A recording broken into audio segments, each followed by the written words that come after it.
Second reading what day? Friday the 18th of March 2022, sir.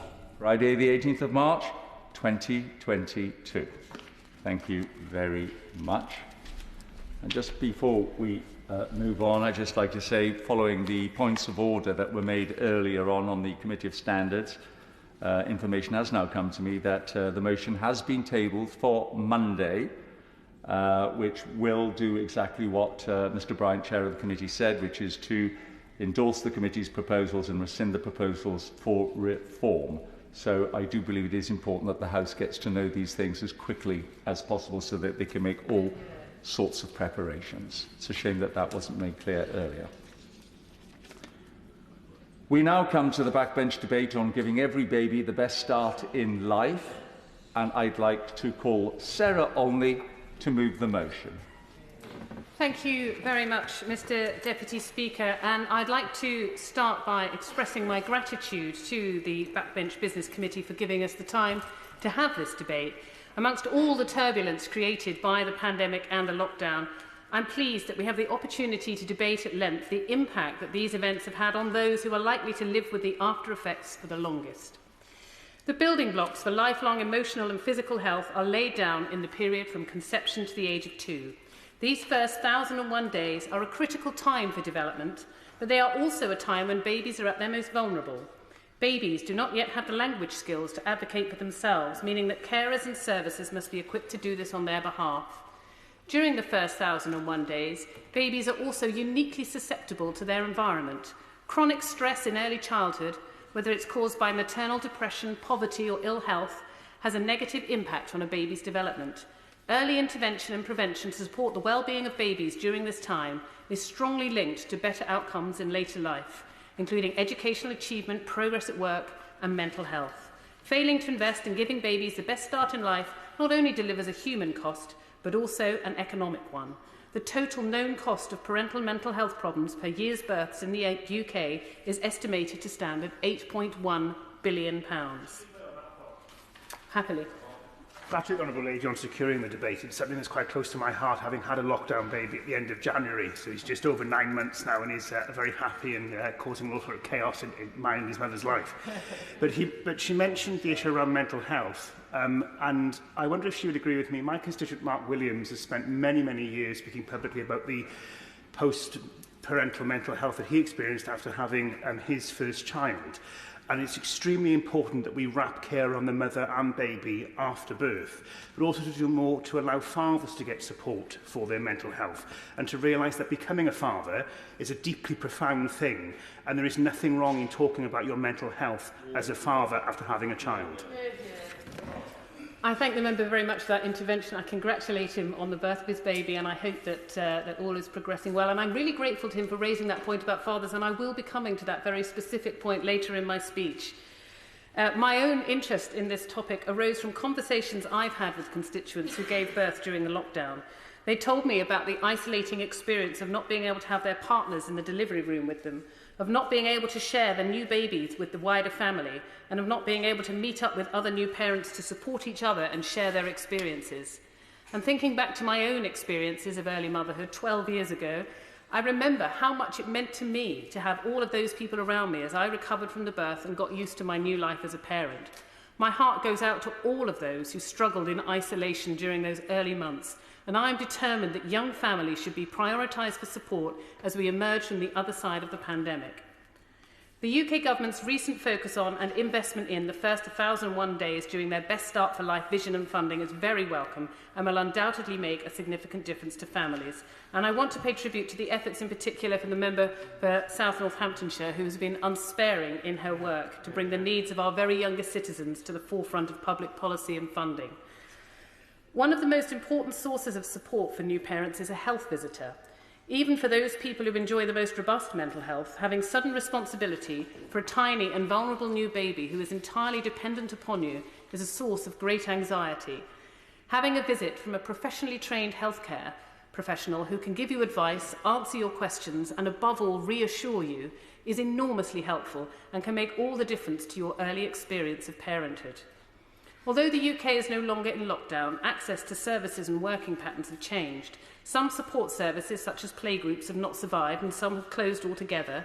Children's centres have reopened, but numbers are limited and places need to be booked in advance, which may mean that families with the least time on their hands will lose out.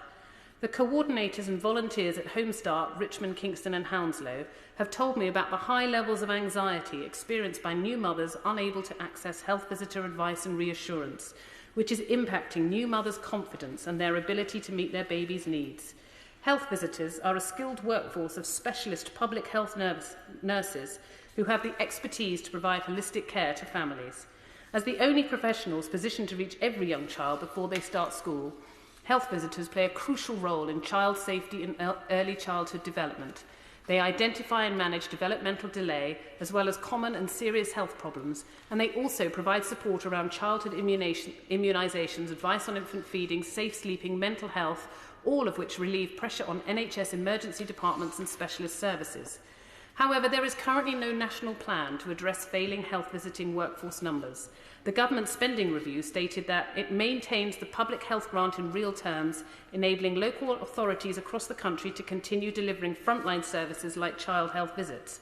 But in fact, the government is maintaining the public health grant at a level that is too low for many local authorities to resource health visiting services that can deliver face-to-face visits and the support described in the Healthy Child Programme and other national guidance.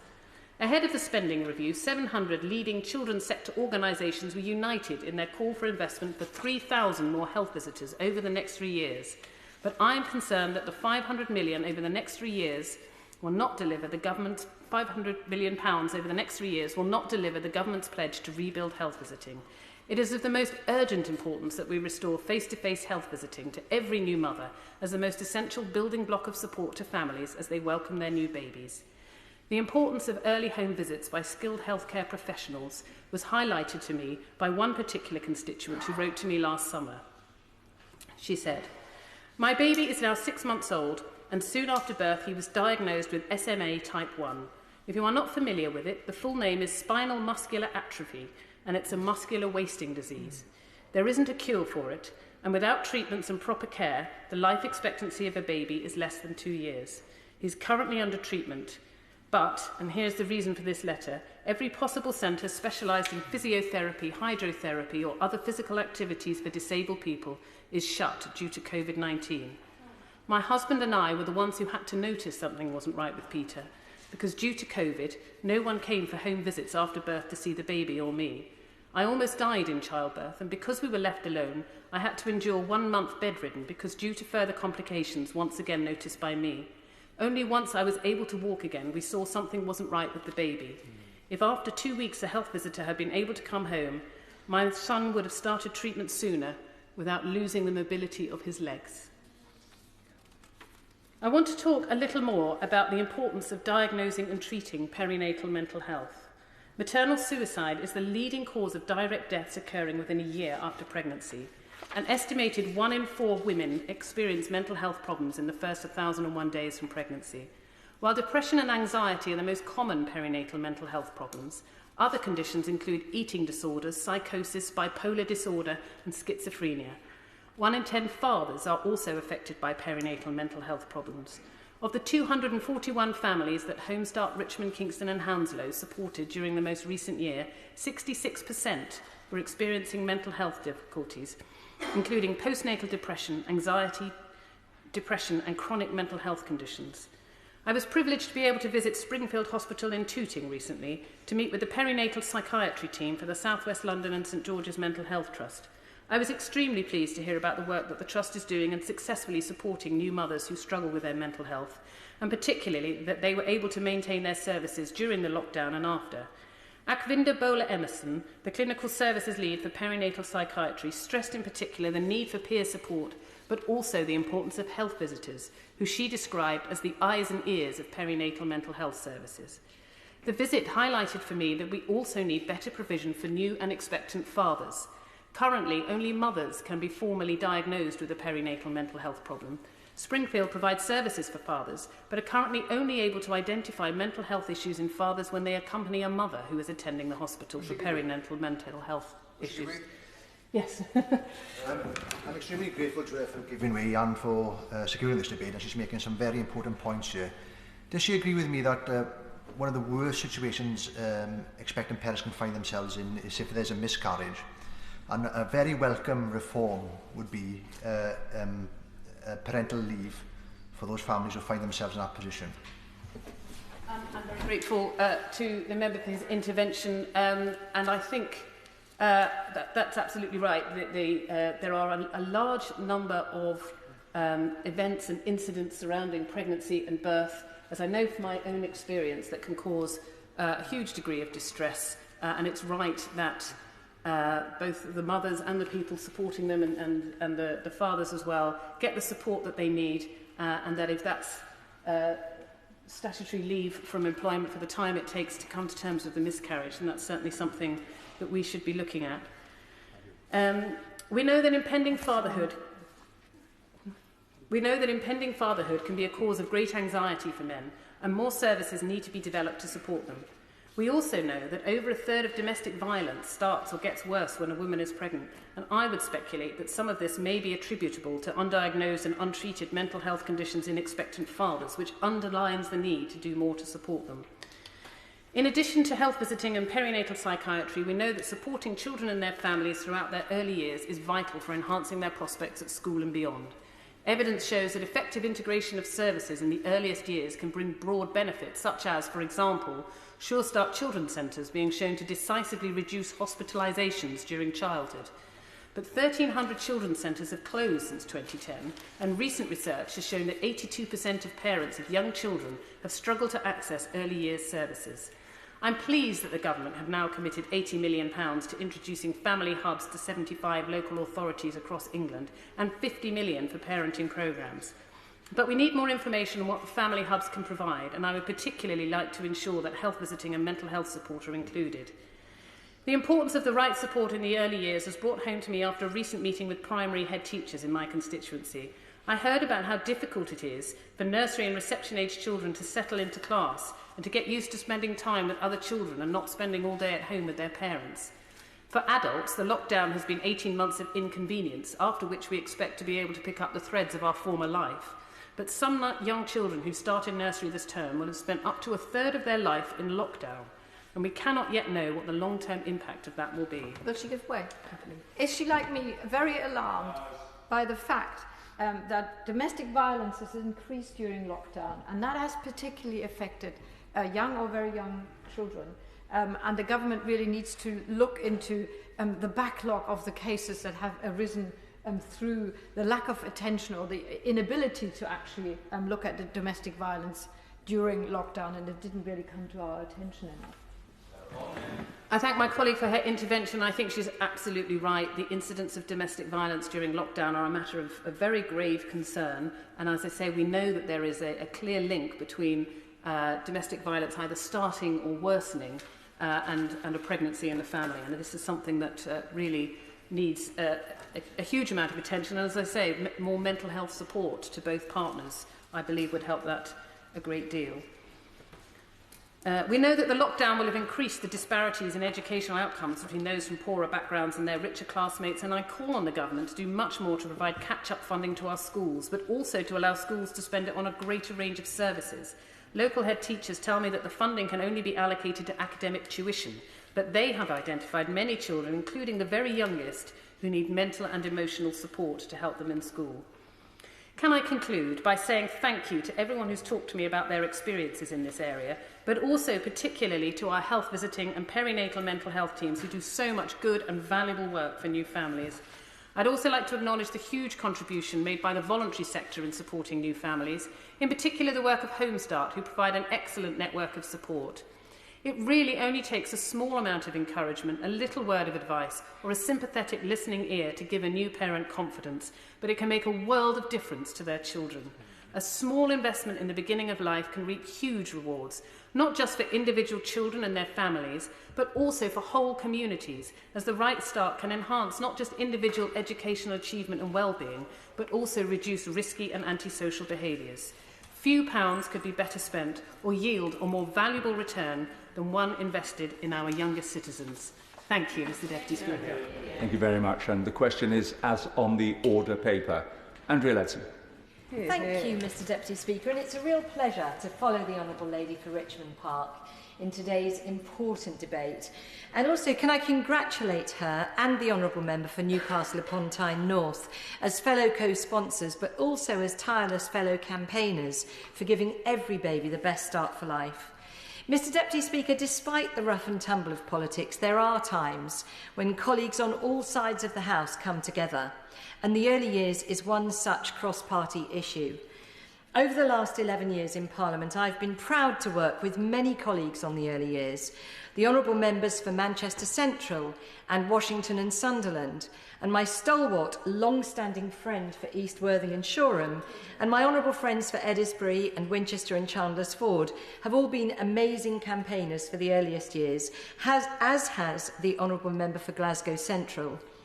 The former member for Birkenhead, the Noble Lord Field, and the former member for East Dunbartonshire, Joe Swinson, have been great allies, as have all those members who've supported the all-party group on the 1001 critical days and ministers on the interministerial group from 2018 to 19. But what's fantastic is that since the 2019 general election, the early years agenda has received fresh support from new colleagues like my honourable friends for Penistone and Stocksbridge, and for Stroud, and for the cities of London and Westminster, for Truro and Falmouth, and for Ruislip, Northwood and Pinner. I also want to pay tribute to the late Baroness Tessa Jowell. She and I worked together on the 1001 Critical Days agenda, and she campaigned for it to be introduced as part of the Sustainable Development Goals at the United Nations. And also, Mr Deputy Speaker, I must mention the superb work of the Royal Foundation and its Centre for Early Childhood. The commitment from Her Royal Highness the Duchess of Cambridge and her team has generated fresh attention for ensuring every baby gets the best start for life. So this has been my personal passion for over 20 years, from chairing OXPIP to setting up PIP UK and NORPIP to establishing the 1001 Critical Days Manifesto and the all-party group on conception to the age of 2, and chairing the interministerial group in my right honourable friend for Maidenhead's government. But July 2020 marked a huge opportunity when the Prime Minister commissioned the Early Years Healthy Development Review and invited me to chair it. Since then, we've been able to build on years of cross-party support and a wealth of knowledge and expertise from the early years sector to create a new vision for the 1001 Critical Days that was launched in March this year. The review has put the baby's needs at the centre of all our work. Through meetings with parents and carers and virtual visits to local areas, and through detailed discussions with parliamentarians, practitioners, academics and charities, we've heard about the experience of early years services and support, what's going well and where change is needed. First and foremost, we learnt from every parent and carer of their strong desire to be the best parent that they can. But we also learnt that as new prospective parents, they often struggle to find the support they need. We heard from many parents who had deep concerns about their own or their partner's mental health and struggled to get support in a timely way. We heard from many mums who desperately wanted to breastfeed but gave up because the support wasn't there. We had parents telling us how frustrating it was to keep telling their story over and over again to different people. Their cry was, "Why don't you people ever speak to each other?" And equally, we heard from professionals and volunteers who said it would have been so helpful for them if they'd known before meeting a new parent or carer about previous issues of trauma or health challenges. And we heard from many dads how excluded they felt from what they saw as mum-centric services. For some, they felt that they shouldn't ask for any support for themselves, and for others, they just felt sidelined, and in some cases, traumatised by what their partner had gone through in childbirth. We heard from foster carers of babies how little information came their way when caring for a vulnerable baby. And specifically in 40 cases of foster caring for babies, only 2 arrived with their red book. Those carers had no formal information about that baby's early traumas that had caused them to be taken away from their birth family. We heard from same-sex couples about unhelpful assumptions by early years professionals about their relationship and their parenting roles. We heard from black mums about how particular cultural and health issues can be overlooked by busy staff. And we heard from single mums and from single dads how they can feel isolated and sometimes stigmatised at such a life-changing time. And we also heard from many parents and carers with particular challenges, such as not speaking English well, having concerns about possible disabilities, experiencing violence in their lives, or other significant challenges. We heard that support is inconsistent and sometimes very hard to access. And it comes as no surprise that the COVID pandemic has been an extraordinarily difficult time for new families, where through no fault of their own, they've not been able to access services or support in the normal way. The Babies in Lockdown report from the Parent Infant Foundation, Best Beginnings and Home Start reveals that nearly 7 in 10 parents felt the changes brought about by COVID were affecting their unborn baby, their baby, or their young child. And 35% of parents would like to get help with their concerns about their relationship with their baby. The report also found that 9 out of 10 parents and carers experienced higher levels of anxiety during lockdown. But despite the many stories of difficulties, we also heard some fantastic examples of good support for families. Many health visitors went the extra mile to keep in contact with families who were struggling, and many families found it incredibly reassuring to be able to text or Zoom their health visitor at short notice. Parenting programmes have been a huge support to many, and we virtually visited Camden's Bump to Baby programme, where classes continued online throughout the pandemic and have proved incredibly popular with new parents and carers who are also helped to make friendships outside the programme. Dads gave us positive feedback on services that gave them space to share their experiences without worrying about whether they're taking the focus away from the other partner's health and well-being. In lockdown, we also heard about excellent online and virtual services and how they came into their own. One such service, Parent Talk, provided by Action for Children, reported a 430% increase in the number of parents seeking advice online during the pandemic. The Baby Buddy app, produced by Best Beginnings, has seen huge take-up of its digital and virtual advice for everything from breastfeeding to nappy changing and from sleep management to mental health concerns. And we know that many local authorities are now determined to improve their joined-up offer to new parents and carers. So I certainly feel we're pushing against an open door.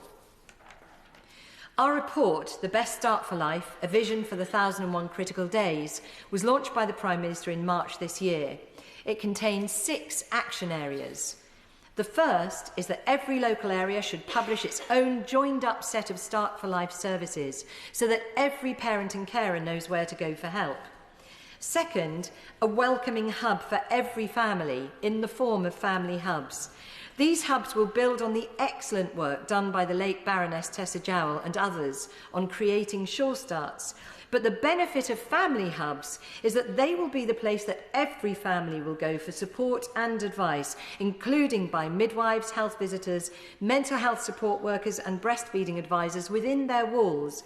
And not only will they be physically available, but they will also be virtually available through the family hub models. The third action area is a digital version of the Red Book, which will provide parents and carers with a record of their baby's earliest life, from lovely moments like the first tooth and the first steps, all the way to records of immunisations and professional support interventions. The fourth action area is about the workforce. We all know that health visitors provide critical support for new parents and carers, but we also know that their caseload can be very heavy, and parents and carers have told us that they really want more continuity of care and more frequent contact in the earliest years. So we're working with health visitors and local areas to consider resourcing levels, training needs, and also whether a mixed skill workforce can provide that greater continuity of care. The fifth action area is to continually improve the Start for Life offer. A key action will be to establish parent and carer panels in every local area to make sure that the voices of families are heard when designing and improving services. We're looking at improving the collection of data, the evaluation of different interventions, and the need for proportionate inspection of the Start for Life offer in each area. And a final but critical action area is to make sure that there is sound leadership, both locally and nationally, to drive the ambition to give every baby the best start for life. And I do want to say a huge thank you to my honourable friend on the front bench and to all the reviews sponsoring ministers, both past and present, for their support for the review. And I'm sure it was their commitment, combined with the support of the Prime Minister and the Chancellor, that made sure there was such a positive spending review settlement for the earliest years. £82 million for family hubs, 50 million for parenting programmes, 10 million for the Start for Life offer, 50 million for breastfeeding support, 100 million for infant and perinatal mental health support, 10 million for new workforce pilots, and a 200 million uplift for the Supporting Families programme. I do believe that 500 million is a transformational sum that will allow many more parents and carers access to the vital help they need to give their baby the best start for life. And why does this matter so much to our society? Well, we know that it is the period from conception to the age of 2 when the building blocks for physical and emotional health are laid down. Babies born into a secure and supportive home will usually go on to become happy children who do well at school. Then they grow into adults who cope well with life's ups and downs and are more likely to hold down a job, to have better health outcomes and to form healthy relationships themselves. And on the other hand, we know that for families under pressure, particularly where there is partner conflict, substance misuse, poor mental health or deprivation, the consequences for a baby's developing mind in that critical early period can be far-reaching and very harmful. And prevention, Mr Deputy Speaker, isn't just kinder, but it's also significantly cheaper than cure. For example, for every 1-year cohort of births in England, the NHS has estimated that the long-term cost from lack of timely access to quality perinatal mental health care is £1.2 billion to the NHS and social services and over £8 billion to society. That's for every year's cohort. And we know that up to 30% of domestic violence begins during pregnancy. And we know that health issues such as tooth decay and childhood obesity cost hundreds of millions of pounds each year in health-related expenses. And we believe these could be significantly reduced by better education and support for new families. With these 6 action areas, I think we can transform our approach to early years support and services, positively improving the health outcomes and life chances of the youngest in our society. Just as we need to level up economic opportunity across the country, we must also focus on where it begins, that critical period of human life from conception to the age of 2. Mr Deputy Speaker, I will certainly give way. I'm extremely grateful to her for giving way, and she's offered a very comprehensive speech to the House this afternoon. But does she also agree with me that the government could look at the issue of shared parenting leave? The stats I've indicated seem to say that less than 4% of eligible fathers take up the government's current policy. The government needs to look at this, and perhaps the forthcoming employment bill might be an opportunity to strengthen these provisions. Well, I completely agree with the Honourable Gentleman that it would be fantastic for families and for babies if more dads took up shared parental leave, which of course, as he will know, has been legislated for, but as he points out, unfortunately to date, far too few fathers take up that potential, and I certainly wish that more would have the confidence to do so. But Mr Deputy Speaker, I am coming to the end of my remarks, and I just wanted to say that I believe all colleagues across the House would agree that the world in which we all want to live is one where every baby is nurtured to fulfil their potential, where good lifelong emotional well-being is the norm, where our society is productive and cooperative, and where every one of our citizens has the chance to be the very best that they can be. Thank you. Councillor McKinnell. Thank you, Mr Deputy Speaker, and I want to also thank the Backbench Business Committee for granting time to debate this incredibly important subject today. And I also commend my colleagues, the Honourable Member for Richmond Park and the Right Honourable Member for South Northamptonshire, as co-sponsors of this debate, for setting out the case for focusing on this issue so eloquently and passionately, and as co-sponsors of this debate and co-conspirators on this issue. I had hoped that we wouldn't just repeat one another in the arguments that we put forward today, and I believe without coordinating in any way that we will, because I think we do agree on the problem. We do agree on the challenge and the importance of this, but what I wanted to focus on today, Mr Deputy Speaker, is the enormous challenge presented by poverty in overcoming many of these issues. Because we know from international evidence that so many important life outcomes, from health to wealth and well-being, have their origins in early childhood. But the reality is that not all childhoods are equal. And if we truly want to give every child the best start in life, we must tackle poverty and economic disadvantage. There is substantial evidence demonstrating the damaging, stigmatising and often lifelong impact of experiencing poverty in childhood. It affects cognitive skills, social and emotional development, physical health, mental health, educational outcomes and employment prospects, the likelihood of being in poverty as an adult and life expectancy. Recent reports have highlighted in stark terms that the impact of poverty begins in the very early childhood or even in pre-birth.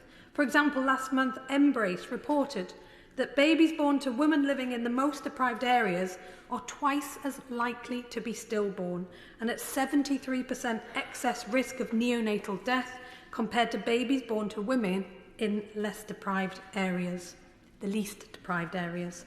Likewise, National Child Mortality Database research published in May found a clear link between deprivation and child death. It concluded that around 700 fewer children per year, a fifth of all child deaths, might be avoided if children living in the most deprived areas had the same mortality risk as those living in the least deprived. Poverty is literally killing children. I do.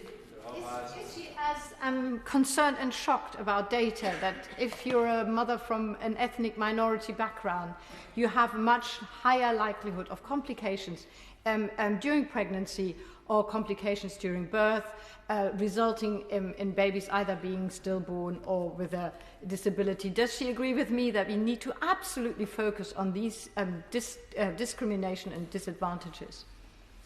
Yes, I absolutely agree with the Honourable Lady, and as the Petitions Committee Chair, we have received petitions in relation to this and debated it in Parliament, and we have been given some assurances from the government, and I think it's imperative on all of us in this House to make sure that the statistics in that area and the reality for those experiencing it does improve. And it's well established in education research that, on average, the longer a child has been disadvantaged, the worse their performance will be at school, particularly in Key Stage 4 assessments. Even where children from more deprived backgrounds do achieve the same results as their better-off peers, they are still likely to have lower lifetime earnings. How unbelievably disheartening is that? Sadly, child poverty is getting worse. Government statistics on households below average income published this spring showed just how many families were struggling before COVID-19. In 2020, 200,000 more children were pushed into poverty compared to the previous year, using the measure of relative poverty after housing costs. That means 4.3 million children living in poverty, real children living in real hardship. And I know the government doesn't readily accept the concept of relative poverty, but ministers should really listen to the Work and Pension Select Committee's recommendation to end the sole focus on absolute poverty and look at broader measures. After all, if the government is committed to levelling up, improving the position of a child in Newcastle relevant to a child in Middlesex is surely more relevant to comparing a child in Newcastle today with a child in Newcastle 11 years ago. But even if we use only the government's preferred absolute poverty measure, the proportion of children living in poverty rose an average of 4 percentage points in every North East local authority area between 2014-15 and 2019-20. whilst the number of children living in absolute poverty across the North East rose by more than 21,000 children during that period. And the latter point is particularly concerning, as absolute poverty is a measure that has always tended to naturally improve over time as living standards rise. But in the North East, it's going in the opposite direction. And as troubling as these pre-pandemic figures are, none of this should come as a surprise given the direction of government policy over the last 10 years. Indeed, the country went into the pandemic expecting to spend £36 billion a year less on social security because of government welfare policy. It's got to come from somewhere, and it's coming from the poorest pockets and the mouths of children. Yeah. But just as government action can lead to increases in child poverty, it can bring them down too. And we've seen it before, especially under the previous Labour government. What we need is a cross-governmental strategy for tackling child poverty, something groups like North East Child Poverty Commission and the Child Poverty Action Group have consistently called for. And it needs to go a lot further than anything that we have heard from government to date.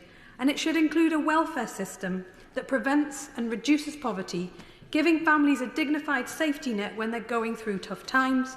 It should tackle unemployment and low-paid insecure work, the kind of work that means most children living in poverty are now in working families.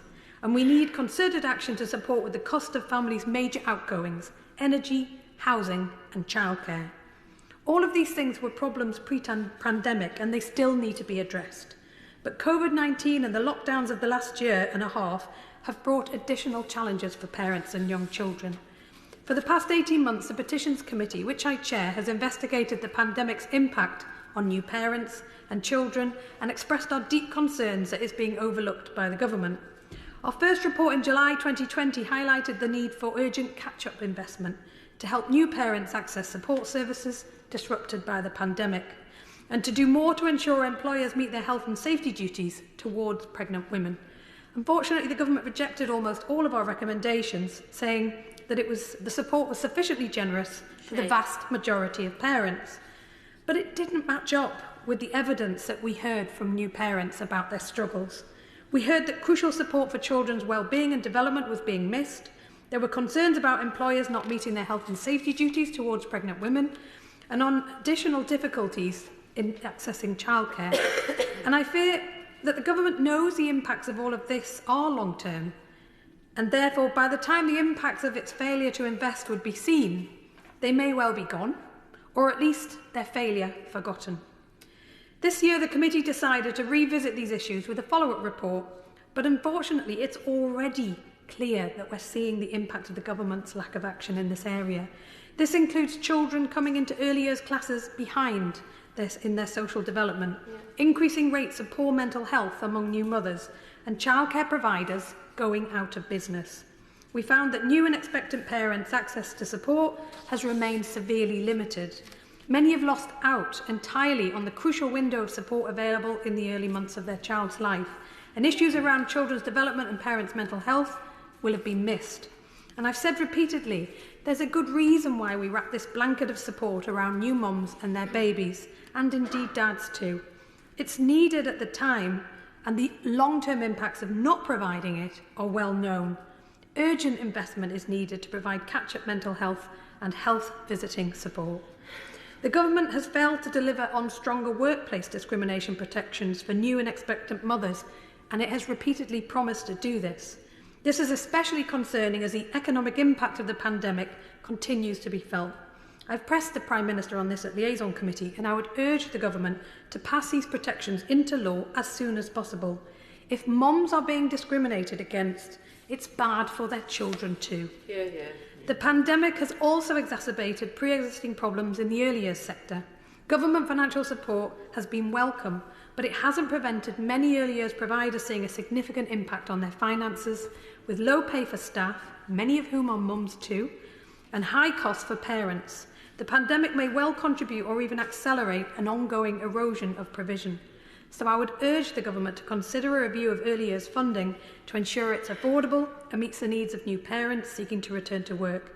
It could set out a clear vision for our children, our undervalued early years, and our childcare workforce, and ensure no parent must choose between their child and their career. Before I conclude, I wanted to ask the Minister some specific questions on the Government's proposed family hubs. Given that there are 152 upper-tier councils in England and there'll be 75 family hubs, it looks like just under half of local authorities will benefit from this programme.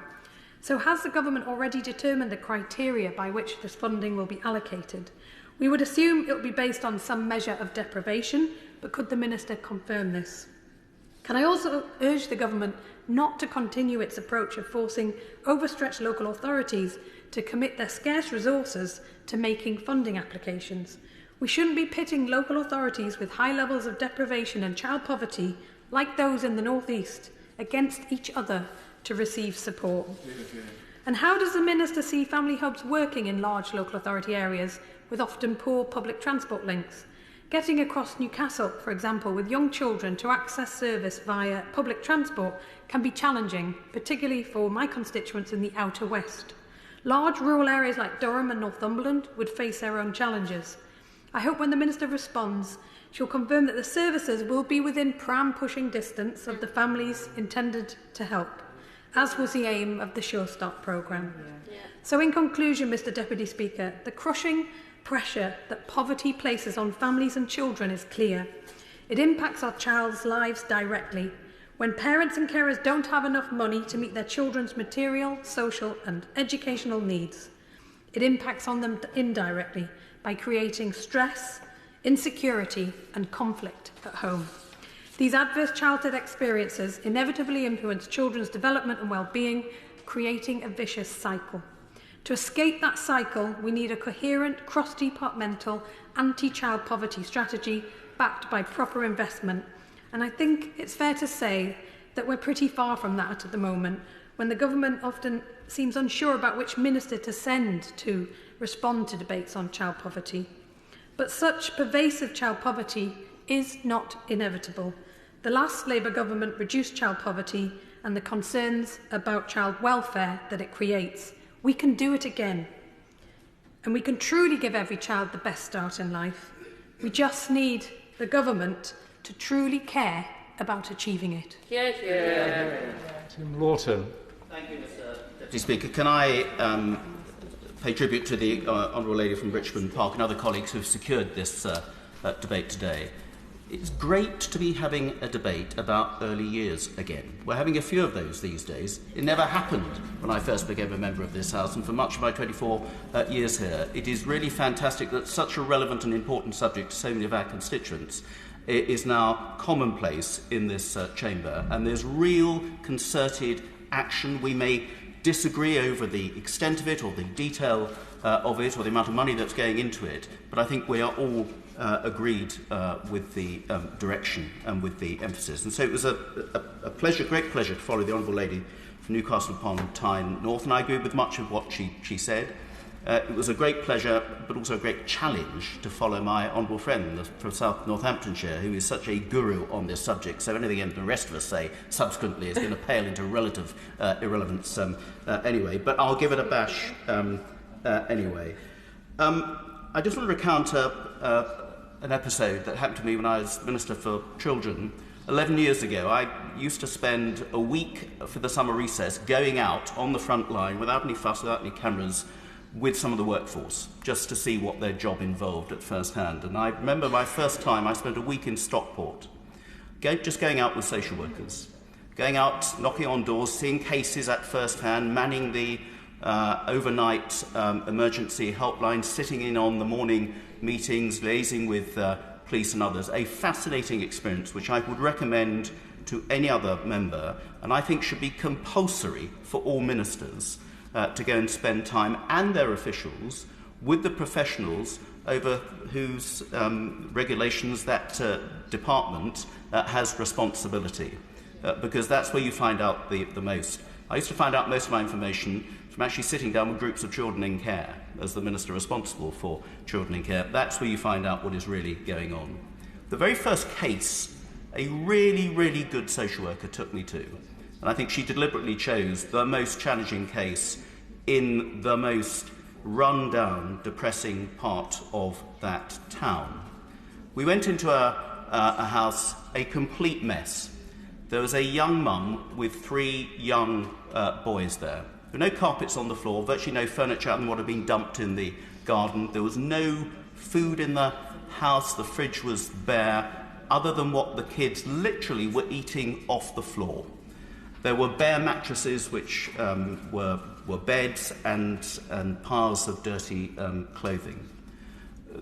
One of the kids had a really dire toothache, and had had that toothache for some weeks. And the social worker had gone on at the mum about getting that child some treatment for that toothache. The day we visited, mum had had a toothache problem herself, and the previous day had gone down to the emergency dentist and had her tooth fixed. But she didn't have the presence of mind to take her son, suffering from that toothache, along with her. What do you do with a family like that? There had been plenty of professionals actually going in and out of that house, offering different bits of help. But that mum required some serious support. She had been abused as a child, as is so often the case. The father wasn't on the scene. She had been subject to domestic abuse, as is so often the case. And we all know extraordinarily that about a third of domestic violence starts during pregnancy as well. So there she was, highly vulnerable, desperately in need of support, but her life was not improving, and the life chances of her children were certainly not improving. So what do? Those children could have been taken into care. They would probably been split up, different families across the area and perhaps beyond. The mum would have been completely distraught at that prospect. Inadequate though she was, for whatever reason, in the care that she provided, she absolutely doted on those kids, and those kids doted on her. So what was the solution? And that is the sort of judgment of Solomon that our social workers have to make day in, day out, dealing with those really complex, challenging cases. But I think that case, which I will remember for the rest of my time involved in these areas, encapsulates all the challenges that we face in children's social care, and all the challenges which this whole issue of the best start in life and the project which the government has now undertaken, thanks to our friend for South Northamptonshire, I think it brings in all those factors within it, which is why it's so important. And one of the answers is about having a joined-up approach. It's about having a joined-up approach locally with all the different professionals working together as a team to encapsulate mum and family. Somebody who can literally take her by the arm and perhaps march her down to a children's centre to get family support and advice. March her down to the dentist with little Johnny to make sure little Johnny gets dental treatment, or whatever it may be. Somebody who needs actually to take control of somebody's life and get them on the straight and narrow until they're able to fend for themselves and their family again. So it needs local professionals to be working as one, and a lead person who has responsibility and all the joined-up knowledge to know what needs to happen to that person, has the force and the confidence to be able to make it happen. But it also needs government to be joined up at the centre as well. Because certainly another experience of mine, I remember when we were trying to get the early intervention fund sorted, we were getting the runaround from officials because this was a fund that was going to affect various different departments of government. And we were told, oh yes, we can book you an appointment with the minister for that department in a few weeks' time, and perhaps have another meeting with that minister. In the end, the only way that the then co-minister and I, Sarah Tether, got that particular problem sorted is we rung up all the ministers responsible from housing, from health, from Home Office and others. We all had pizza in the adjournment, and we all agreed what the strategy would be. And we all went back to our departments the following morning and told our civil servants, this is what we want to happen. All the civil servants said, well, that's not the way we do things here, Minister, to which we all said, tough, do it. That has been the problem with government. Government does not work in a joined-up way. And so why this approach is really pioneering, and I pay tribute to the way that my right honourable friend for South Northamptonshire has brought it together, is that she has forced government departments to sit down and work together and have a strategy that works as one. And that's the only way we are going to sort this problem sustainably for the future. And that's really key to this whole approach. The Honourable Lady for Richmond Park set out the problems. The £8.1 billion that it costs for perinatal mental illness each year. The £15 billion we spend on child neglect in this country each year, particularly for younger children. The £6 billion it costs each year on childhood obesity, a figure likely to rise to £9 billion within the next few years, as well as the cost of domestic abuse and safeguarding. We are spending 20, 30 plus billion pounds each year as the cost of failure for getting it wrong to some of the most vulnerable children and their families. Spending a fraction of that on solutions to get it right will be absolutely transformational. And if we look at some of the research from the Health Visitors Association, and the Institute of Health Visiting, I always will speak up for health visitors. They are one of our emergency services, frankly, in my view. Their absence, because they've been diverted too often during the pandemic to other parts of the health service, has been greatly felt. There is a shortage of several thousand health visitors, and the Institute says that we need at least 3,000 additional health visitors over the next 3 years. I completely agree. One of the great achievements of the Cameron government was to build up that health visitor workforce, which has alas diminished since. But a survey of health visitors showed that 81% of them have seen an increase in perinatal mental illness, 80% have seen an increase in domestic abuse, 80% have seen an increase in child behaviour problems, 72% have seen an increase in poverty affecting families, and 71% have seen an increase in child safeguarding. And the Honourable Lady from Newcastle is right as well.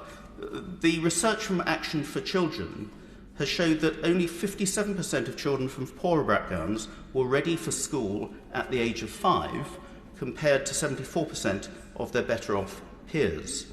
And that 82% of parents of children aged between 0 and 5 in England struggled or were unable to access vital non-childcare early years services. And 78% of the parents who are unable to access a service were worried about the potential impacts on themselves or their children, with the most common concerns being child's development and the parent's own mental health and well-being.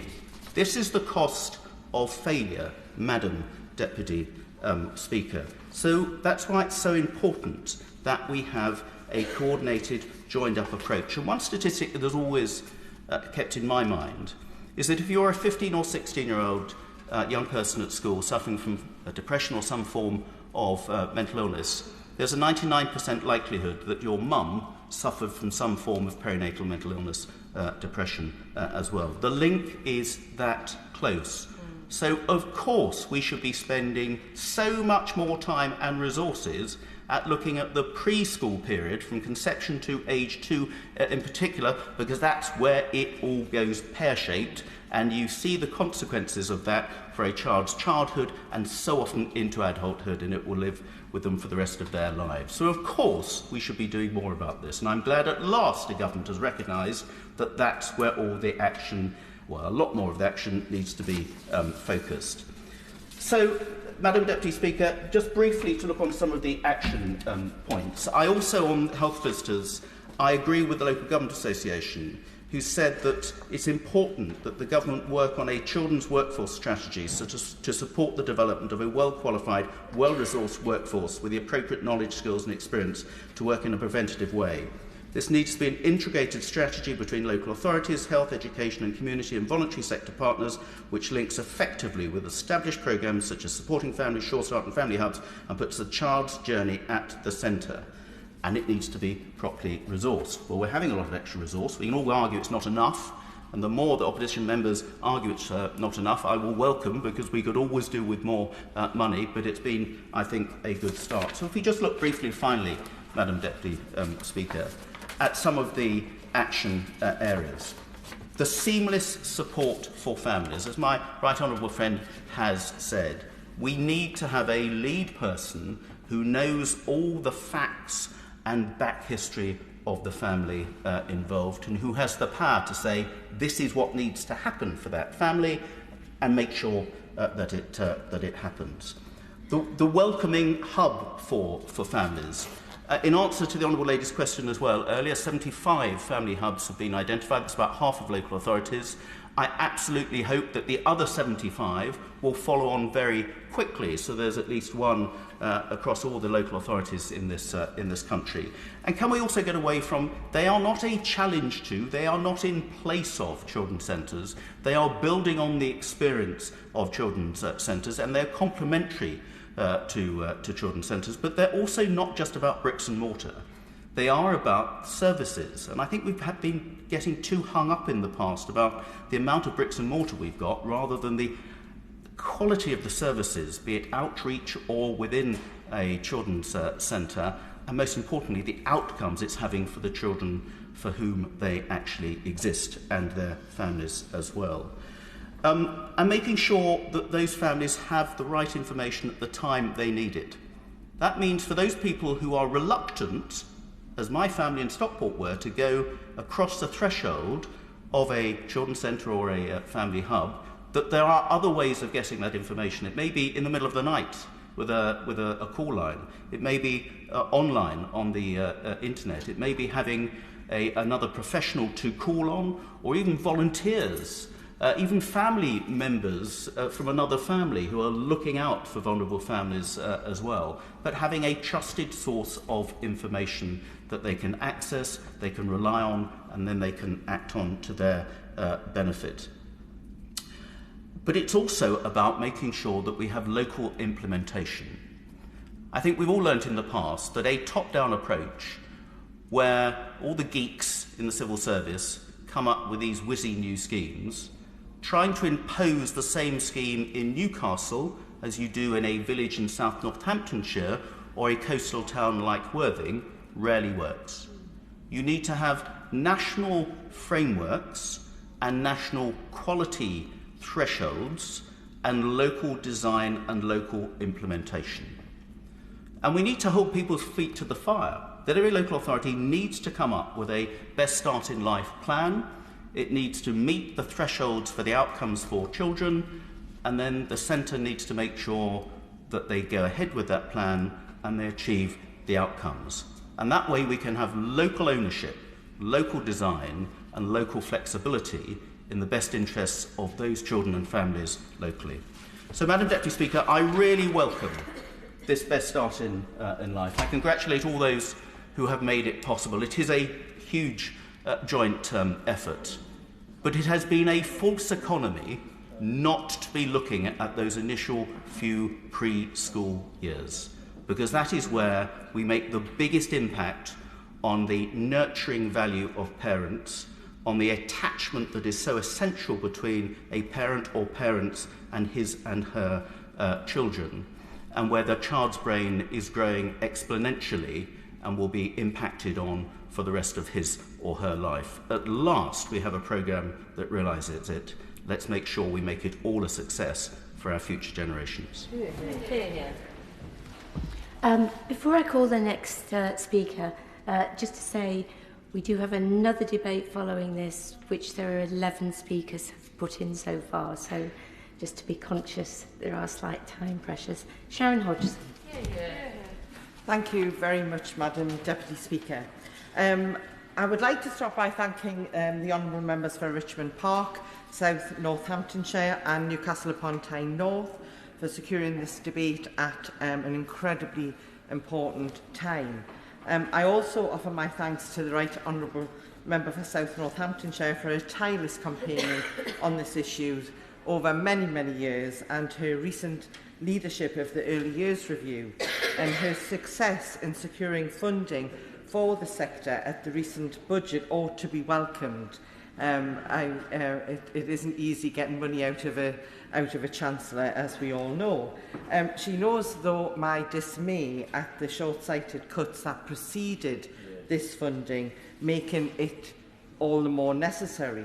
And we need somehow, and I know she agrees this point, to ensure that no government cuts such valuable services such as Sure Start or family hubs ever again.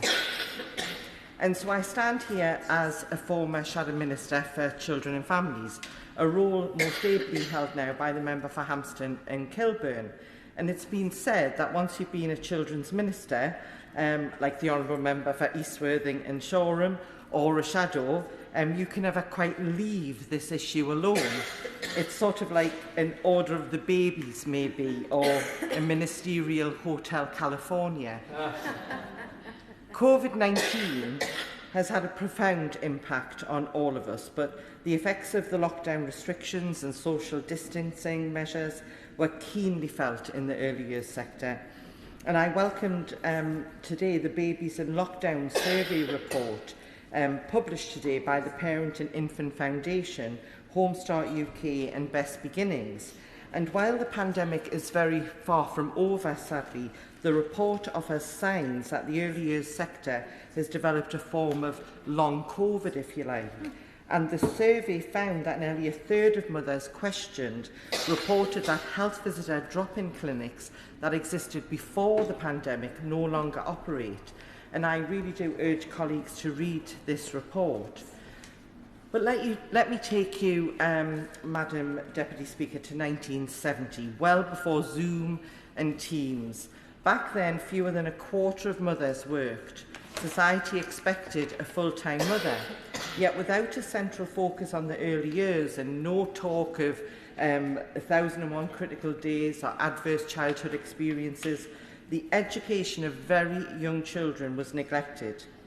And Baroness Blackstone, writing in 1974, highlighted that only 10% of 3 or 4-year-olds attended a state nursery, either schools or classes in 1971, with some receiving no service at all.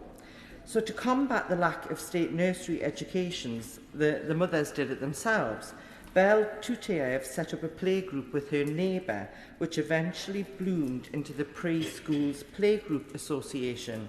This has, in the meantime, become the Early Years Alliance. But the state should have taken up this mantle rather than the already burdened mothers. And not everyone was convinced of that principle back then, though. In 1980, George Young, then Conservative Secretary of State for Social Services, said that he did not accept that it's the state's job to provide daycare to enable the parents of young children to go out to work. Just listening to this debate today, 40 years on, we can see how far we've come in that thinking. Madam Speaker, it was the last Labour government who finally addressed this problem.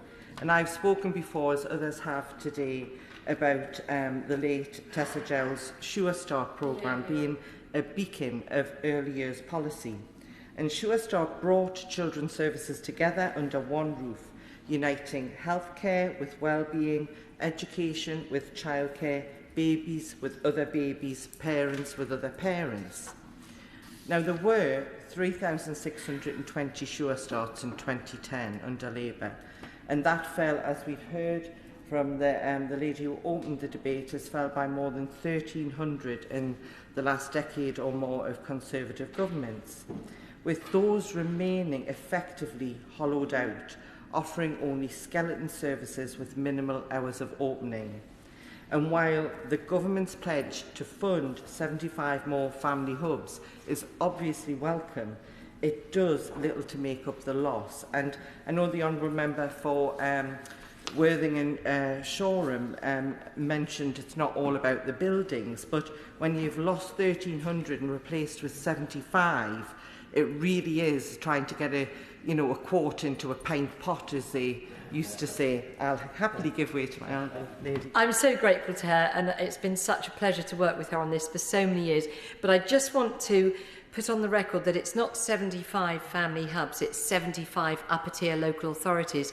So it will be for them to decide, but it could be hundreds or thousands of family hubs. And the honourable lady for Newcastle upon Tyne North also made the same, drew the same conclusion. So I just really wanted to set the record straight on that point, if she'll forgive me. I'm very, very grateful. It is an important clarification, and important that we make sure that that's out there, that it won't be maybe just 75. They can make it many more. Let's hope it's 1,300. I'm sure she would obviously agree with that. And I warmly welcome the government's, I think it is a tacit admission, that they got it wrong when they defunded the Sure Start programme, even though David Cameron, as we all remember, on the eve of the general election in 2010, promised they would be safe in his hands. But we are where we are, Madam Deputy Speaker. Earlier this year, I also co-chaired a cross-party Early Years Commission alongside the member for Edisbury, who was also a member of the also a member of the Order of the Babies and a resident of Ministerial Hotel California as a former children's minister himself. The Commission heard from a wide range of stakeholders, including educators, academics and policy professionals. And let me take the House just through some of the recommendations in that comprehensive report. Firstly, the integration of health and education support for children, making sure that every child receives the health visitor appointments that they are entitled to, and a new health visit when the child is 18 months old. Secondly, because too few families have access to essential services, a locally relevant and dedicated parent support service is needed in every community, in every area. And thirdly, upskill early education practitioners by investing in continuous professional development so that the workforce stays fit to face the challenges of the future. So these proposals could easily be made reality, and I sincerely hope, as part of the £500 million that was brought forward in the budget, that the government will deliver all of what we seek in this debate today. Madam Deputy Speaker, as we share this debate, we are mindful that the babies and children themselves will not be listening. They will not be tweeting their agreement or penning letters to our offices. So I would like to spare a moment to mention how, beyond their value on their own terms, reforms to the early years offer can be instrumental in improving the lives of those without children via the economy.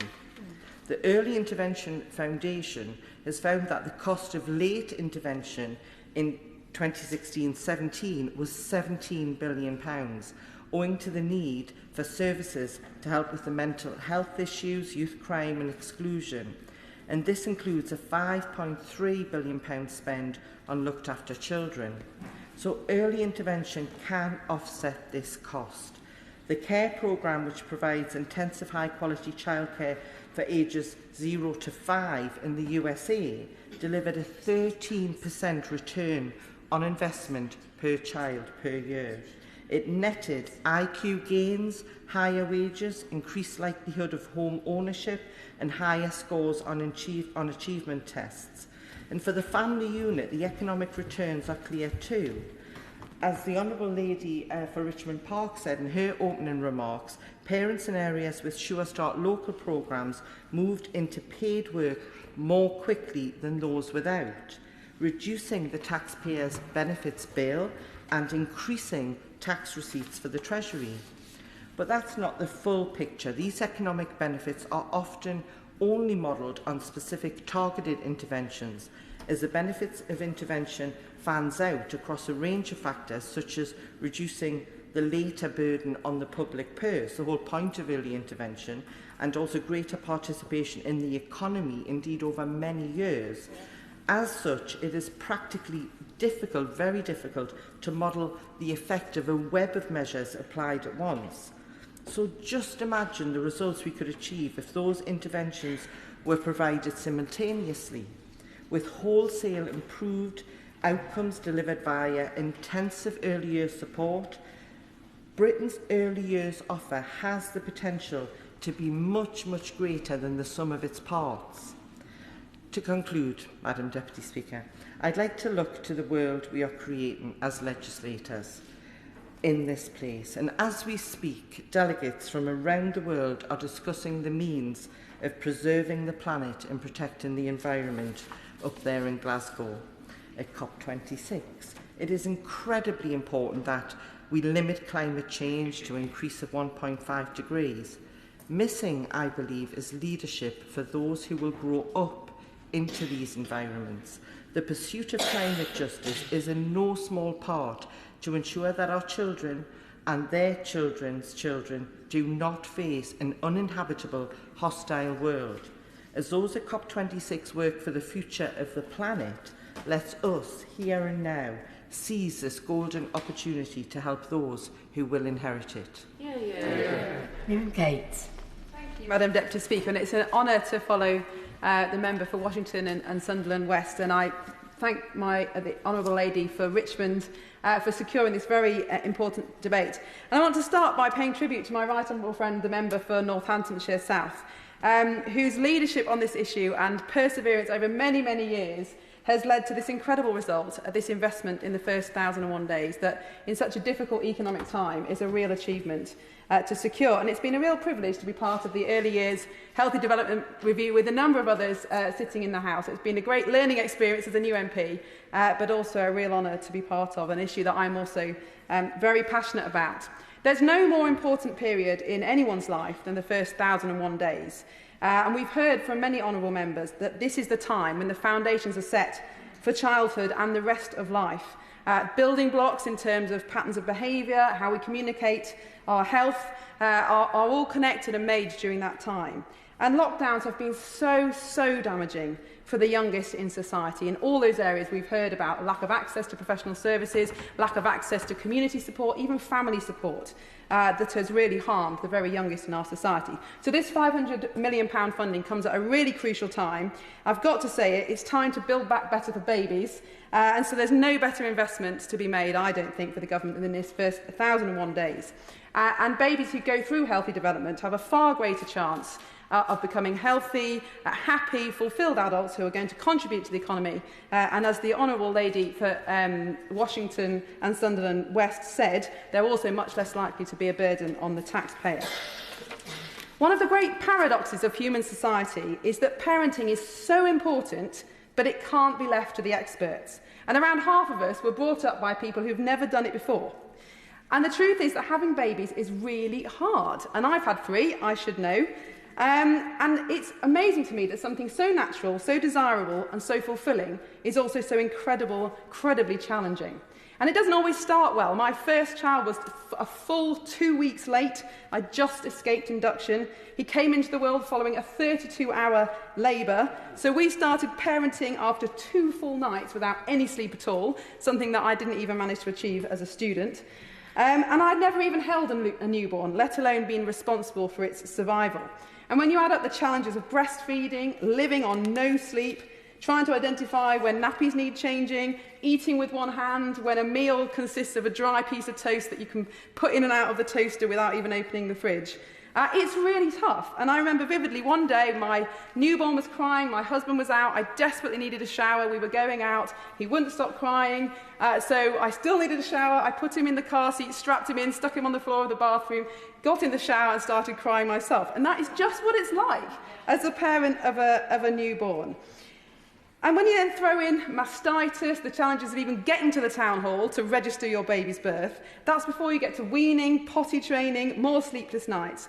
What kept me going, what kept us going, was family, friends and baby groups. And every day of the week, I found a different group to go to. And I developed a routine that would make sure I see adults every single day of the week, other people going through the same experiences. And I was really fortunate to develop a very strong group of friends. We learned to be mums together. And because of that support, because of that interaction, because of that camaraderie, I can honestly say that it was a joy and a privilege to care for a baby, to see them learn and develop. And despite the sheer exhaustion, there was nothing more worthwhile.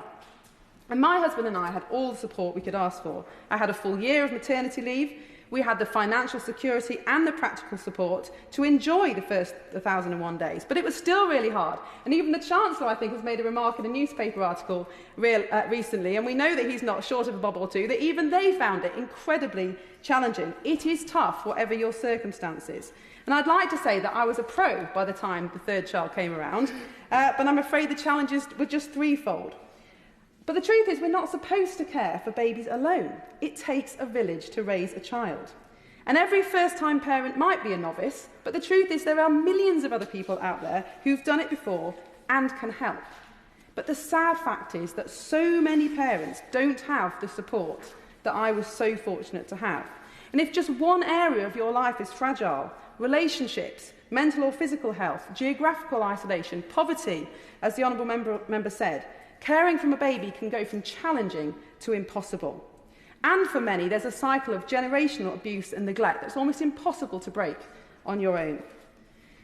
I think we've also heard from the previous speaker that the world has changed. A couple of generations ago, women didn't work outside the home, definitely work inside the home.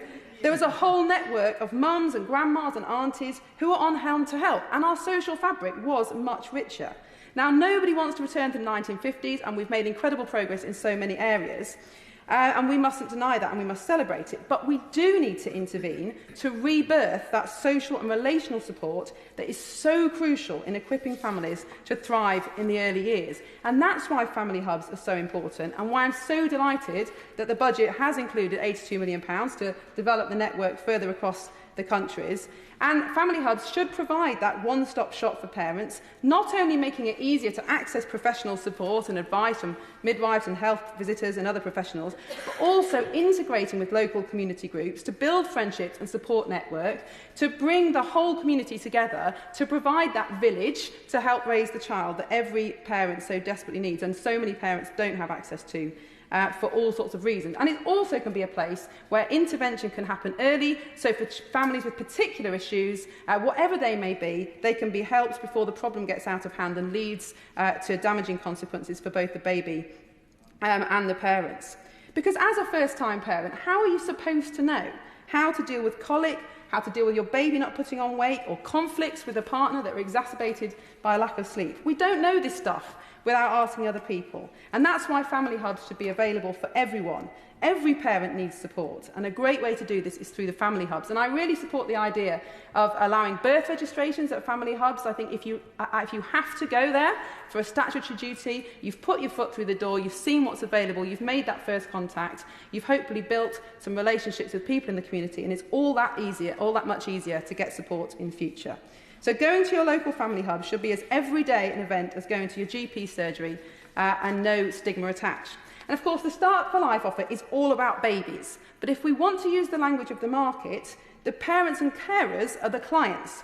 So the whole offer is actually aimed at parents, at supporting and equipping parents and carers. And I'm really delighted that we are recognising parenting as the most valuable contribution that anyone can make to society. And so I'm also pleased that there's £50 million for parenting skills as part of the offer.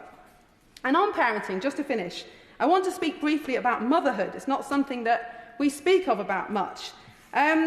It's brilliant that women are much more valued in every sense outside of the home than we used to be. We're valued in the workplace, we have full equality under the law, those things should be celebrated. But I sometimes wonder if we are too much valued through the lens of a traditional male role model. And the hugely important work that many women do, looking after children, building community through the home, are massively undervalued, sometimes looked down on, and talked about in the language of oppression. And I don't deny that for many women that is the case, but it is also the case that many women are fulfilled in that role and choose that role in the very early part, the first 1,001 days of their child's life. And there are good biological reasons why women desire to do that, and I know I certainly did. And even the DfE's own stats say that mothers of young children would prefer to work less. But we in society have made it almost impossible for many women, parents, but often women, to choose to focus on their children in those early years. And our ever-increasing drive to get everyone into the workplace, a tax system, house prices that make it impossible for the majority of families to survive on one income, make it impossible for so many families to choose to take that time out from work, that crucial time out from work, in the first 2 years of a child's life. And we also have a system that expects single mothers to be able to be the provider and the caregiver. And I think that places so many in an impossible situation that is difficult for them and difficult for the children. So I want to conclude by saying that children are not an economic inconvenience. They're our best hope for the future, and they're deserving of every investment and support that we can give them. So the Start for Life offer is a once-in-a-generation opportunity to refocus our priorities, to put babies at the centre of policy making and give every child the opportunity they need to grow and flourish. Yeah. Alex Davis-Jones. Thank you, Madam Deputy Speaker, and it is a pleasure to follow the Honourable Member. When I was first elected to this House nearly 2 years ago now, I came here not just as a new Member of Parliament, but also as a first-time new mother. As the Honourable Lady has already mentioned, it takes a village, and my village is the best. I had all the support in the world from my husband, from my family, from my mum especially, but I still found balancing motherhood and work to be incredibly difficult. And in all honesty, I'm still struggling to find the right balance. Now, how do we give every baby the best start in life? Now, quite simply, Madam Deputy Speaker, we ensure that baby is born in Wales. Because in Wales, we have a real focus on childcare from our Labour government. Everyone is offered 33 hours of childcare each week for children aged 3 to 4, with no terms, no conditions. And the Flying Start programme in particular does fantastic work supporting families with children under 4 who live in some of the most disadvantaged areas of Wales. I am also very lucky to have some fantastic local childcare providers in my constituency, including Little Inspirations who have branches in Tonrevel and Llantrisant. Supporting families in looking after their children is an incredibly important part of giving every child the best start in life, and we must do more to support families at this difficult stage in their lives. For many people, myself included, bringing your baby home from hospital isn't a straightforward process. I have spoken many times in this place about my own experiences when my son was being cared for in the neonatal unit. And I can't resist once again taking this opportunity to urge the government to urgently bring forward their promised legislation on paid neonatal leave for parents. But on this occasion, I also want to draw attention to some of the research by the fantastic charity Bliss on the specific challenges young parents, that are those under 25, that are facing. Bliss's research has found that babies born to mothers aged under 20 are at an increased risk of premature birth and are at a 75% increased risk of neonatal death compared to mothers aged 30 to 34. And women living in the most deprived areas of the UK also have a significantly higher risk of stillbirth and neonatal death than more privileged women, as we've already heard today. In order to ensure that everyone and every baby has the best start in life, we must start here. Prenatal and postnatal care is vital, and I would be grateful to the Minister if she could outline exactly what steps the government are taking to address these inequalities. We know the first 1001 days from conception to a child's second birthday are absolutely vital. In many cases, these days are predictors of what level of education a baby will attain, what their health will be like, and even how long they will live. It should be of absolute paramount importance to any government to be working to level this playing field. In this day and age, it simply shouldn't be the case that where you're born and who you're born to is the most determining factor in your life. Madam Deputy Speaker, this Tory government talk a lot about levelling up, but when it comes right down to it, they fail to act on their promises. Just a few weeks ago, myself and colleagues on this side of the bench lined up to urge the government to rethink their decision to cut universal credit. We warned that nearly 300,000 children faced being plunged into poverty, and once again they failed to listen and failed to reverse the cut. Well, we've had a very high-profile U-turn from the government in this last week, so how about we have another one this week? Now, while I won't hold my breath for meaningful change, I will use the brief time I have left to raise genuine concerns about the future of breastfeeding for mums up and down the country. I have spoken about my passion for increased education, awareness and support for those breastfeeding many times in this place, and I must pay tribute to the fantastic breastfeeding network who were a wealth of support to me personally when I was struggling. Yet still, once again, the government have failed to protect those of us who are breastfeeding. Madam Deputy Speaker, I was frankly appalled that the campaign to make it illegal to photograph breastfeeding women without consent reached a halt in the other place last week, when a government minister implied that banning photographs of this nature would potentially impact family pornography and also require a complex change in the law. I think that breastfeeding and the law surrounding the practice should be something we are speaking more and more about, especially in the context of giving babies the best start in life. I sincerely hope that the Minister and the Government is listening. Diolch. David Simmons. Thank you, Madam Deputy Speaker. All of us in this House who are parents or have young children among our family and friends will know that there is an abundance of advice available on the topic of today's debate. And many of us will take that advice. We talk to our babies in the womb, we play games with them before they're born, we study baby-led weaning, and indeed we invest in stain-proof covers that never seem to extend quite far enough. But wherever on the nurturing scale we sit as mums and dads, being surrounded by adults taking an active interest means that the babies involved thrive. And the focus of my contribution today is going to be those babies and young children who need extra help to thrive, those whose interests are at the heart of the decision by government to invest in family hubs in the recent budget, as championed by my honourable friend, the member for South Northamptonshire.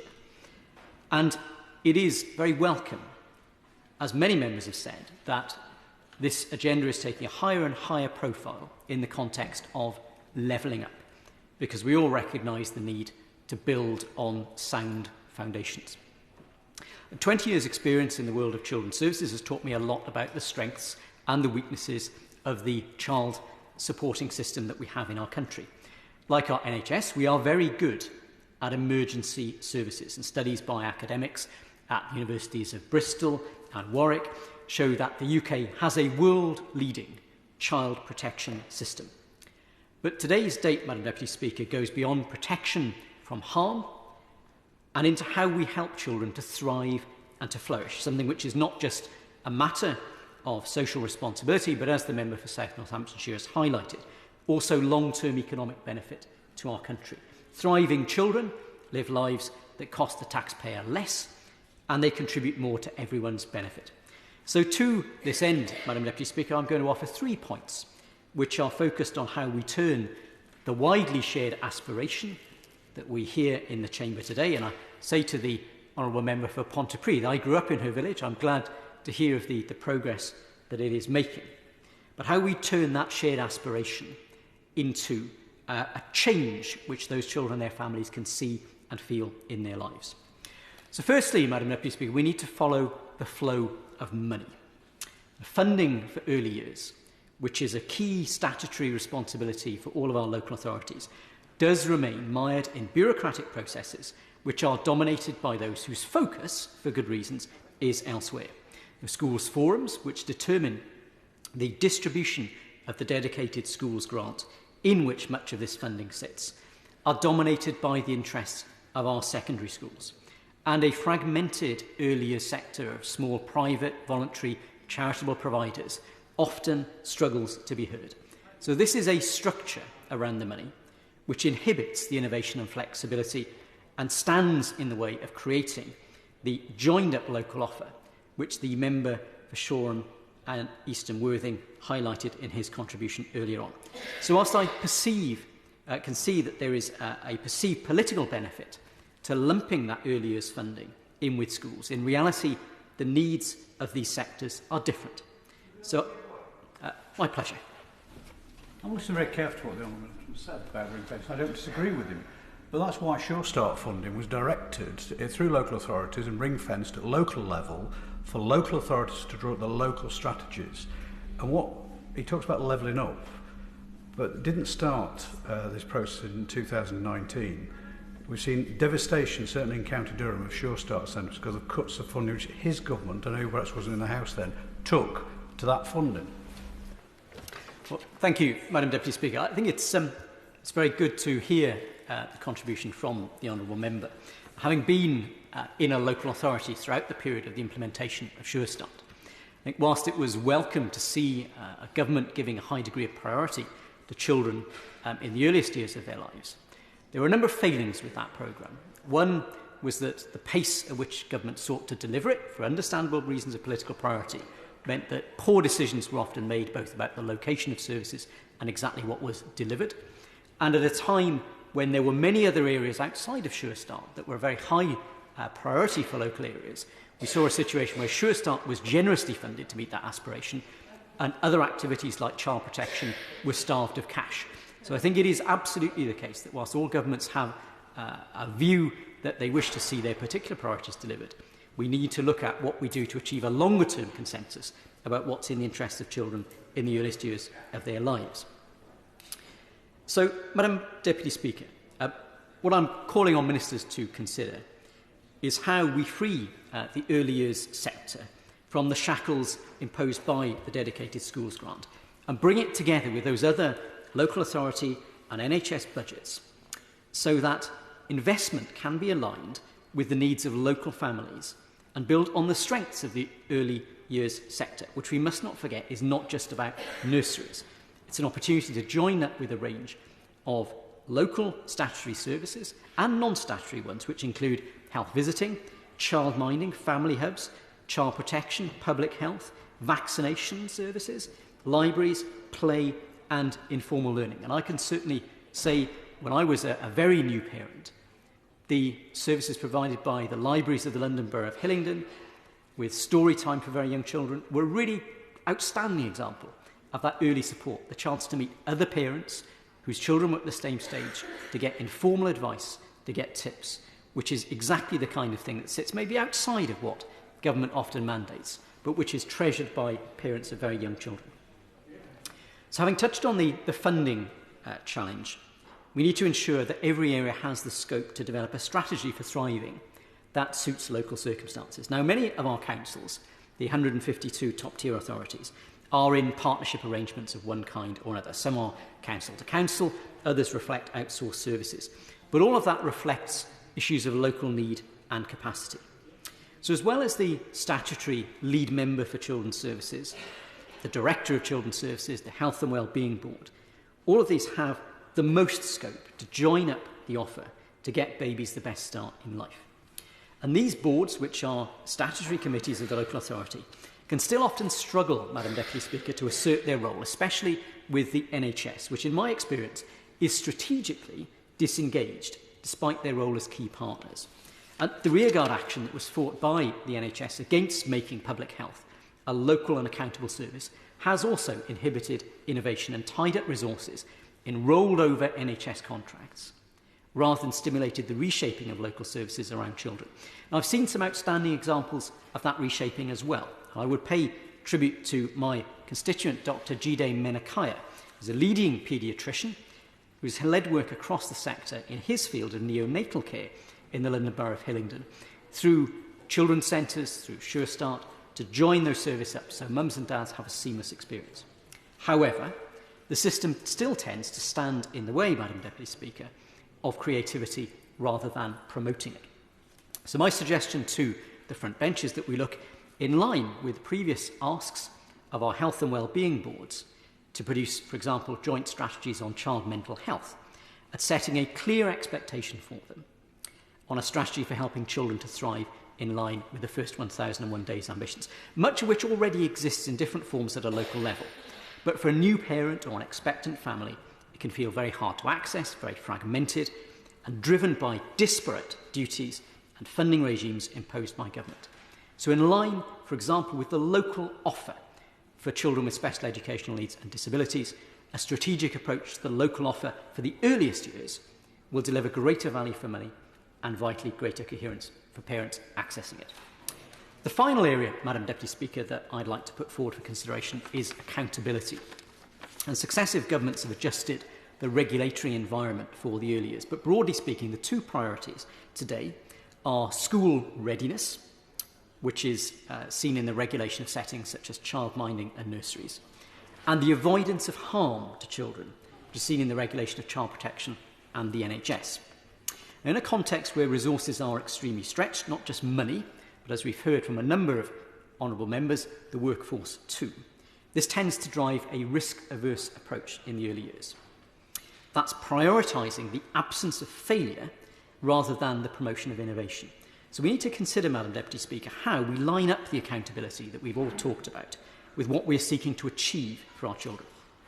So my suggestion to ministers is that we need to look beyond the current inspection regimes and data sets, many strengths though they have, that are used for performance management, and to think about how we measure the things that are involved in a child thriving, the positive health and social outcomes that we want for babies in our country, and how we incentivise the behaviour that will deliver them. Now, time is tight, Madam Deputy Speaker, so I'll simply mention in conclusion, we have so many statutory duties in place that will help us to deliver this, but so often the holders of those duties lack the autonomy needed to fulfil the aspirations that we have. So we need a permissive approach from government. And in conclusion, much of what we do, we need to recognise is world-class, of the highest quality, as many parents of young children, including myself, can attest. But the regulatory regime still expects too often low standards. So rather than contributing to success, we have a complex funding system that stands in the way of local communities and their leaders delivering value for money and good outcomes for every child. We all want to give our babies the very best start in life. Madam Deputy Speaker, by enabling local leadership, setting high standards and setting people free to innovate, we give ourselves the best chance of levelling up life chances for all of our children.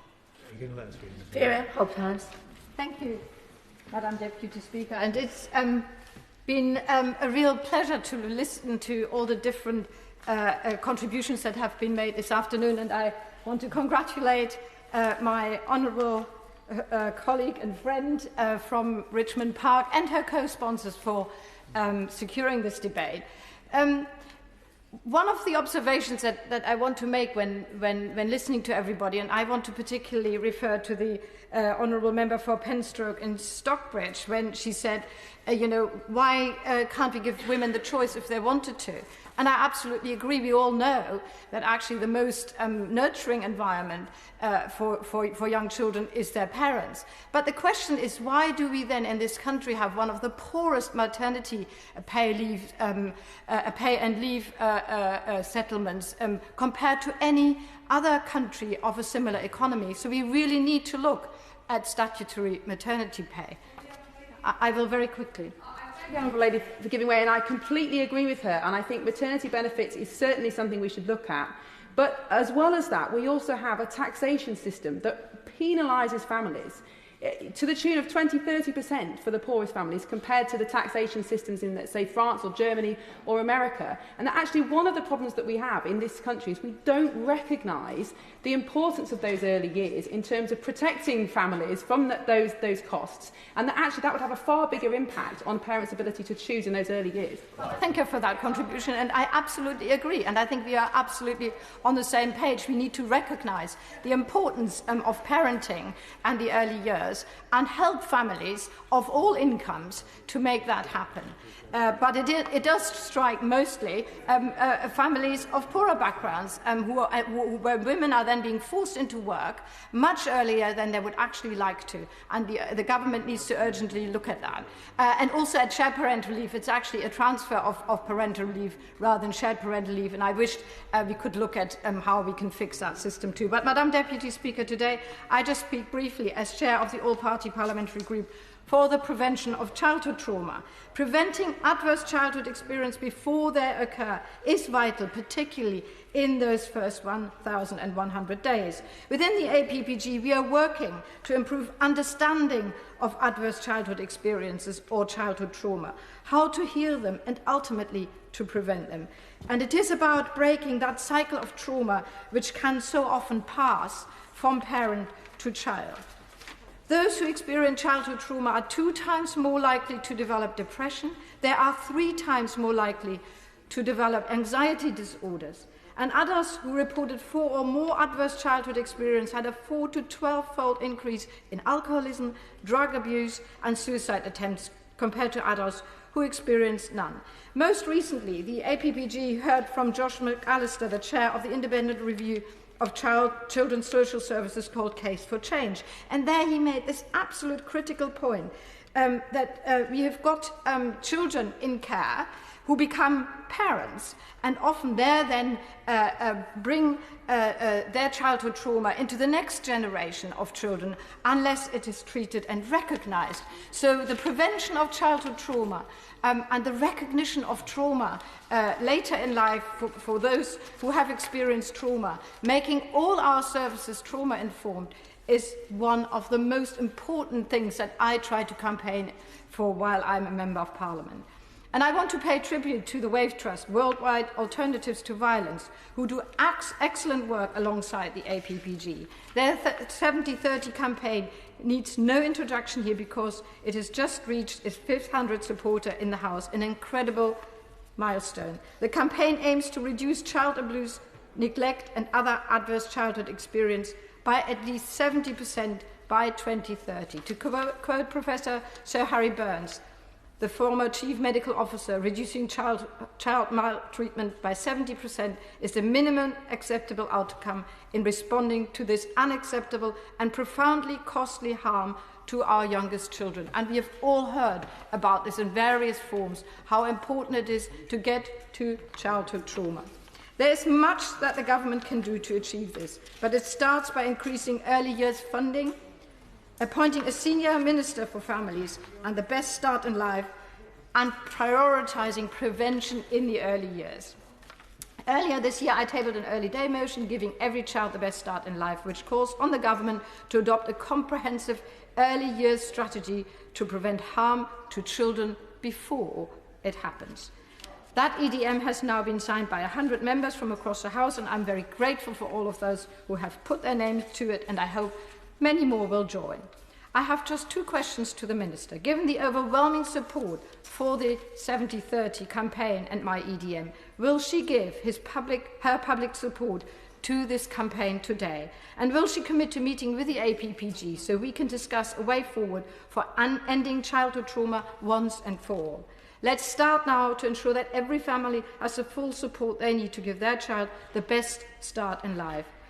It will be to all our benefits. Thank you. Jim Shannon. Thank you, Madam Deputy Speaker, and thank you for calling me. Can I commend the Honourable Lady for Richmond Park and the Honourable Lady for Newcastle upon Tyne for sponsoring this event, and in particular to the Right Honourable Lady for South Northamptonshire for bringing this. I know this issue has been one that she has pursued for many, many years in this House, and I'm very pleased to see the culmination of that through the funding that government has set aside. That's a champion for that, and congratulations and well done.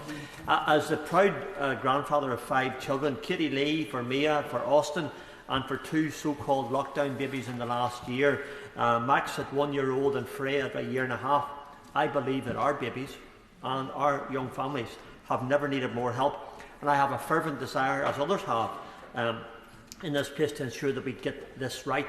When we consider the effect of the pandemic in reducing the lockdown babies who have never attended a mother and toddlers group, never learned to play and share with another child, never sang a nursery song or a rhyme in a group, there is, I believe, a huge impact which will carry on to the early years at school. Others have referred to it. I want to refer to it as well.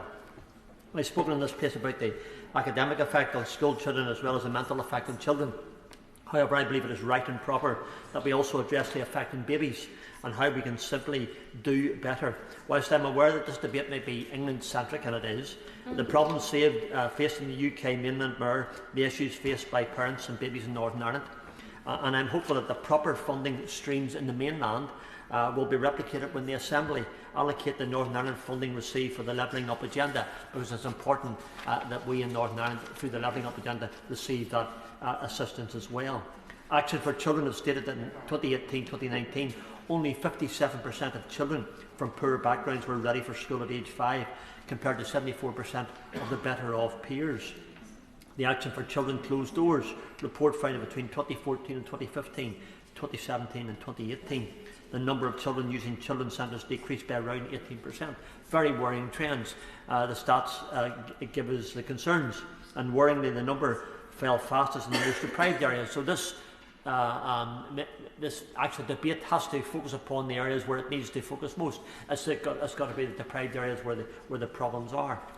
Their most recent report found that 82% of parents of the 0 to 5 age bracket in England struggled or were unable to access vital non-childcare early years services. 78% of parents who were unable to access the service were worried about potential impacts on themselves or their children. And the most common concerns were children's development and parents' own mental health and well-being. And others have referred to that. The fact that we are all saying the same thing from our own constituencies tells us that these issues are clear and real. The work that Action for Children carries out is essential for giving babies the best start in life. And I'm a great supporter, and I always have been in all my years as elected representative, of Home Start in Northern Ireland. Home Start knows that well-trained volunteers complement the early years workforce, significantly contributing to the support families receive and enabling them to access services when they are most needed. More than 1,500 families were being supported by 300 Home Start volunteers in 16 communities in Northern Ireland. In Newton Ards, the main town of my constituency of Strangford, has a Home Start facility, and during the dark days of the pandemic, over 200 families were supported by the work of the volunteers. Really significant and important work at a critical time. Although volunteers help out, funding is needed to enable their work to continue, and it's funds like this that must be available to charities like Home Start to make a real and practical difference to the lives of the most vulnerable people, our babies, which is what this debate is really all about. 59% of respondents to the Home Start inquiry admitted to feelings of loneliness, isolation. 23% they needed help with their mental health. And after help, 94% said they were more able to cope after intervention. So it's clear to me, Madam Deputy Speaker, that intervention can make